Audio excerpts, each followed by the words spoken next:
গ্রামের পশ্চিম প্রান্তে শ্মশানঘাটের কাছাকাছি দাঁড়িয়ে আছে এক বিশাল পুরনো জাম গাছ। লোকজন বলে গাছটার বয়স নাকি 200 বছরেরও বেশি। দিনে গাছটা দেখতে সাধারণ মনে হলেও রাত নামলেই বদলে যায় চারপাশের পরিবেশ। লোকেরা বিশ্বাস করে এই গাছটা শুধু গাছ নয়, এটা এক অশরীরী কারাগার। কারণ বহু বছর আগে এই গাছের নিচে ঘটেছিল এক ভয়ানক ঘটনা। প্রায় 150 বছর আগে কদমপুর গ্রামে এক পীর বাস করতেন। লোকেরা বলতো তিনি অলৌকিক শক্তির অধিকারী। কারোর অসুখ হলে তার পানি পড়া দিলে সুস্থ হয়ে যায়। কিন্তু একসময় গ্রামে খরা ও মহামারী শুরু হলো। মানুষের মৃত্যু বাড়তে লাগলো, ফসল শুকিয়ে গেল। গ্রামের লোকজন তখন তাকে দায়ী করল। তাদের বিশ্বাস হলো পীর গোপনে কালো জাদু করেন। অভিশপ্ত শক্তি দিয়েই তিনি গ্রামটাকে ধ্বংস করছেন।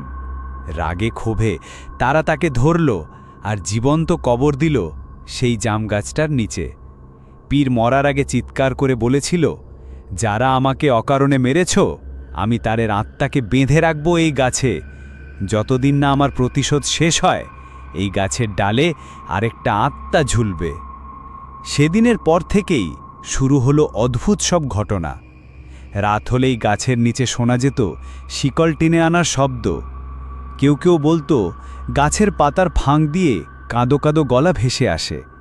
আবার অনেকেই শপথ করে বলেছে তারা দেখেছে গাছের ডালে বসে আছে লাল চোখওয়ালা এক মানুষ, যে তাদের দিকে তাকিয়ে হাসছিল।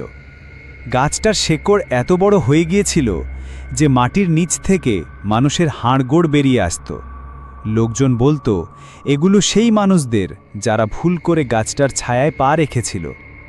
গ্রামের মানুষ রাতে গাছটার কাছে যায় না, এমনকি দিনের বেলাতেও অনেকে পাশ কাটিয়ে চলে যায়। কিন্তু গ্রামের এক তরুণ, নাম রুবেল, এসবকে বাজে কুসংস্কার মনে করত। সে বলল, আমি প্রমাণ করব সবই মিথ্যা। আজ রাতে গাছের নিচে গিয়ে ভিডিও বানাবো। তার বন্ধুরা ভয় পেয়ে তাকে মানা করল, কিন্তু রুবেল শোনেনি। মধ্যরাতে রুবেল গাছটার নিচে পৌঁছল। তার হাতে টর্চ লাইট আর মোবাইল। প্রথমে সব স্বাভাবিক ছিল, কিন্তু হঠাৎ বাতাস থেমে গেল। চারপাশের কুকুর চিৎকার থামিয়ে দিল। টর্চ লাইটের আলো নিজে থেকে নিভে গেল। গাছের পাতাগুলো কাঁপতে লাগল, অথচ বাতাস একটুও নেই। রুবেলের পায়ের নিচে মাটি নড়ে উঠল। শেকড়গুলো ধীরে ধীরে উঠতে শুরু করল। তারপর গাছের কাণ্ড ফেটে গেল। সেখান থেকে বেরিয়ে এলো এক ভয়ঙ্কর ছায়া। অর্ধেক মুখ হাড়ে ঢাকা, চোখ দুটো অগ্নির মতো লাল, নখ লম্বা আর রক্তমাখা। ছায়াটা ধীরে ধীরে রুবেলের দিকে এগিয়ে এলো। তার কণ্ঠস্বর গোটা মাঠ কাঁপিয়ে দিল, আমার কবর লুট করেছিল যারা, তাদের আত্মা আমি এই গাছে বেঁধে রেখেছি। আজ তুমি আমার শিকার। রুবেল চিৎকার করতে চাইল, কিন্তু শব্দ বের হলো না। শেকড় তার পা জড়িয়ে মাটির ভেতরে টেনে নিল। তার চোখ বড় বড় হয়ে গেল, আর কয়েক সেকেন্ডের মধ্যে সে অদৃশ্য হয়ে গেল। পরদিন সকালে গ্রামবাসী গাছটার নিচে পেল শুধু রুবেলের মোবাইল। ভিডিওতে দেখা গেল ডাল থেকে উল্টে ঝুলছে রুবেলের দেহ। তার চোখ ফাঁকা, মুখে জমে থাকা চিৎকার। পেছনে দাঁড়িয়ে আছে লাল চোখওয়ালা সেই ছায়া, ক্যামেরার দিকে তাকিয়ে হাসছে। এরপর থেকে প্রতিদিন ভোরে গাছটার নিচে পাওয়া যেতে লাগল অদ্ভুত কিছু চিহ্ন। কখনো শুকনো রক্ত, কখনো মানুষের হাড়ের টুকরো।